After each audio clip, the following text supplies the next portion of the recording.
El Consell Valencià de Cultura crec que va ser la primera institució que va fer un manifest i que va fer unes declaracions el dia que se va tancar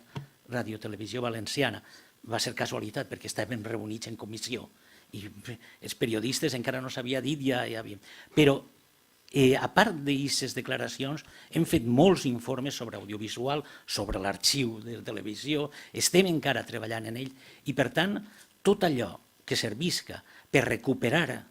un element transcendent, essencial de la identitat, perquè el gran símbol de la identitat, el gran signe de la identitat valenciana és la llengua, tot allò que servisca per això, en aquesta casa sempre ho rebrem en els braços oberts i sempre rebrem a tots els que treballen en aquest sentit, tots els que treballen en aquesta direcció, el rebrem no simplement com a convidats, el rebrem com a germans, el rebrem com a companys en una lluita de redreçament i de reidentificació del País Valencià. Gràcies.